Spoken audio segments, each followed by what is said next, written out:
ಆರಲ್ಲ 60 ವರ್ಷ ಮಾಡಲಿ, I don't care. ಹೈಕಮಾಂಡ್ಗೆ ಶಾಸಕ ಯತ್ನಾಳ್ ಡೈರೆಕ್ಟ್ ಹಿಟ್. ಯಾರ ಬಳಿಯೂ ನಾನು ಕ್ಷಮೆ ಕೇಳುವ ವ್ಯಕ್ತಿಯಲ್ಲ. ಉಚ್ಚಾಟನೆ ವಾಪಸ್ ಮಾಡಿ ಅಂತ ಯಾರ ಬಳಿಯೂ ಕೂಡ ನಾನು ಕೇಳೋದಿಲ್ಲ. 6 ಅಲ್ಲ 60 ವರ್ಷ ಬೇಕಾದ್ರೂ ಮಾಡಲಿ, ಸೂರ್ಯ ಚಂದ್ರ ಇರೋವರೆಗೂ ಮಾಡಲಿ, ಕ್ಷಮಾಪಣೆ ಪತ್ರ ಕೊಡಲ್ಲ, ಯಾರಿಗೂ ಕೈ ಮುಗಿಯೋದಿಲ್ಲ.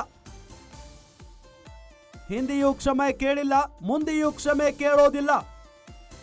ಗ್ಯಾರಂಟಿ ನ್ಯೂಸ್ಗೆ ಶಾಸಕ ಯತ್ನಾಳ್ ಎಕ್ಸ್ಕ್ಲೂಸಿವ್ ಹೇಳಿಕೆಯನ್ನ ಕೊಟ್ಟಿದ್ದಾರೆ. ನಾವು ಹೋಗಿ ಕೇಳಿದ್ರೆ ಅದ್ರ ಬಗ್ಗೆ ನಾ ಕೇಳಿಕ್ಕೆ ಹೋಗೋದಿಲ್ಲ. 6 ವರ್ಷಕ್ಕೆ 60 ವರ್ಷ ಮಾಡಲಕ್ಕ, ಅಥವಾ ಸೂರ್ಯಚಂದ್ರವರೆಗೆ ಎತ್ತು ಮಾಡಲಕ್ಕ ನಾನು ಕೇಳೋದಿಲ್ಲ. ಹೋಗಿ ಕೈ ಮುಗಿದು ನಾನು ಕ್ಷಮೆ ಮಾಡಿ ವಿಷಾದ ವ್ಯಕ್ತಪಡಿಸಿ ಪತ್ರ ಏನೂ ಕೊಡೋದಿಲ್ಲ. ಎಂದೂ ಕೊಟ್ಟಿಲ್ಲ, ಈಗೂ ಕೊಡೋದಿಲ್ಲ. ಯತ್ನಾಳ್ ಉಚ್ಚಾಟನೆಯಾದ ಬೆನ್ನಲ್ಲೇ ಪ್ರತಿಕ್ರಿಯೆಯನ್ನ ಕೊಟ್ಟಿರೋದು. ಸಹಜವಾಗಿ ಯತ್ನಾಳ್ ಅವರನ್ನ ಮತ್ತೊಮ್ಮೆ ಹೈಕಮಾಂಡ್ ಮತ್ತೊಂದು ಅವಕಾಶವನ್ನ ಕೊಡಬಹುದು, ಯತ್ನಾಳ್ ಅವರೇನಾದ್ರೂ ಕ್ಷಮೆಯನ್ನ ಕೇಳಿದ್ರೆ ಅಂತಾನೆ ಹೇಳಲಾಗ್ತಾ ಇತ್ತು.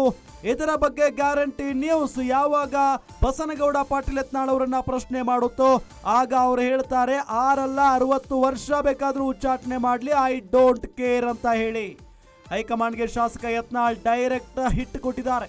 ಯಾರ ಬಳಿಯೂ ನಾನು ಕ್ಷಮೆ ಕೇಳೋ ವ್ಯಕ್ತಿಯಲ್ಲ, ಉಚ್ಚಾಟನೆ ವಾಪಸ್ ಮಾಡಿ ಅಂತ ಯಾರ ಬಳಿಯೂ ಕೂಡ ನಾನು ಕೇಳೋದಿಲ್ಲ. 6 ಅಲ್ಲ 60 ವರ್ಷ ಬೇಕಾದ್ರೆ ಮಾಡಲಿ, ಸೂರ್ಯ ಚಂದ್ರ ಇರೋವರೆಗೂ ಮಾಡಲಿ, ಕ್ಷಮಾಪಣಾ ಪತ್ರ ಕೊಡಲ್ಲ, ಯಾರಿಗೂ ಕೈ ಮುಗಿಯೋದಿಲ್ಲ, ಹಿಂದೆಯೂ ಕ್ಷಮೆ ಕೇಳಿಲ್ಲ, ಮುಂದೇನೂ ಕ್ಷಮೆ ಕೇಳೋದಿಲ್ಲ ಅಂತ ಹೇಳಿ ಗ್ಯಾರಂಟಿ ನ್ಯೂಸ್ಗೆ ಶಾಸಕ ಯತ್ನಾಳ್ ಎಕ್ಸ್ಕ್ಲೂಸಿವ್ ಹೇಳಿಕೆಯನ್ನ ಕೊಟ್ಟಿದ್ದಾರೆ.